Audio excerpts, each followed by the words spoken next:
ইস্কনের প্রতি জিদ্দে ছাত্রলীগের 3 নেতা ইস্কনের মন্দির ভাঙছে, এটা দাবি করা হয়েছে পুলিশের পক্ষ থেকে, এমনকি গ্রেপ্তারও করা হয়েছে যে এই নিষিদ্ধ সংগঠন ছাত্রলীগের 3 নেতা নাকি এই ঘটনাতে কানেক্টেড।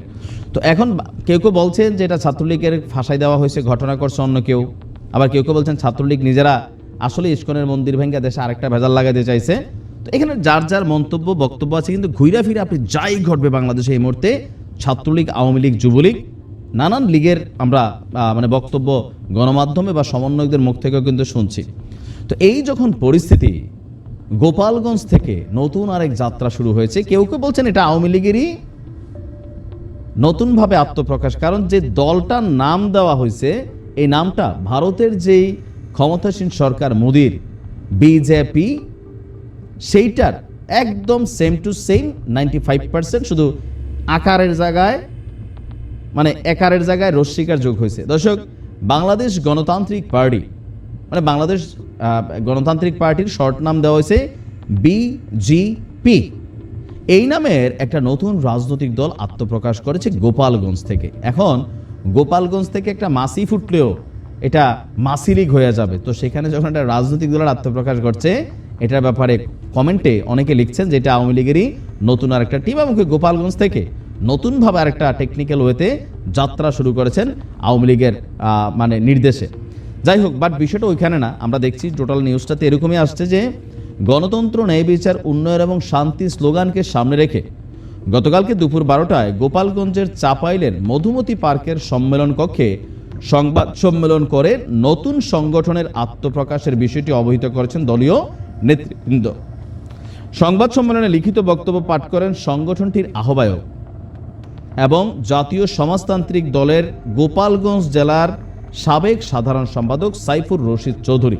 মানে জাসদের ইনুপন্থী যে অংশটা, তো ইনুর তো আওয়ামী লীগের সাথে কানেক্ট ছিল, তো সেই কারণে অনেকে বলছেন এটা বি টিম বা।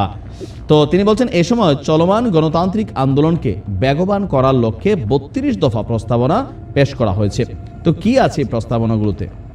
জনগণের প্রত্যক্ষ ভোটে রাষ্ট্রপতি নির্বাচন, সংসদ নির্বাচনে অংশগ্রহণকারী প্রার্থীকে স্ব দলের সংখ্যাগরিষ্ঠ সদস্যদের ভোটে নির্বাচিত হওয়ার পর দলীয় মনোনয়ন দিতে হবে, ব্লু ইকোনমি থেকে জাতীয় আয় বৃদ্ধি, চাকুরি নিয়োগ বিধি স্বচ্ছ নিরপেক্ষ করা, শিক্ষা ব্যবস্থা যুগোপযোগী করা এবং আধুনিকরণ করা।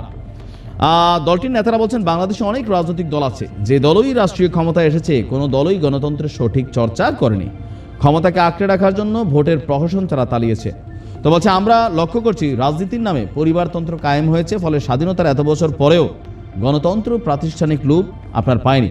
আমাদের উদ্দেশ্য প্রকৃত গণতন্ত্র চর্চার মাধ্যমে জনগণের অধিকার ফিরে আনা। এতটুকু অংশ নিশ্চয়ই পড়ে আপনারা বুঝে গেছেন যেটা আওয়ামী লীগের কোনো কাজ না। তারপরেও হ্যাটার্সরা মানতে নারাজ, যারা আওয়ামী বিরোধী রাজনীতি করেন, বা এই মুহূর্তে সবাই ভাবতেছে যে আওয়ামী লীগ কোন রূপে ফিরে আসবে। যাই ঘটছে, যে কোনো দল যখন সামনে আসছে বা যে কোনো অ্যাক্টিভিটিস রাজপথে হচ্ছে, সব কিছুতেই সবার ধারণা যে আওয়ামী লীগ এই রূপটা দিয়ে নতুনভাবে ফিরে আসছে। আর যেহেতু এই দলটার একটা যে নেতা, তিনি জাসদের ইনুঘেসি একজন নেতা, তো সেই জায়গা থেকে বলা হচ্ছে যেটা আওয়ামী লীগের বি টিম। কিন্তু আমরা এখানে দেখছি এটা আওয়ামী লীগের বি টিম না, এটা আরেকটা দল।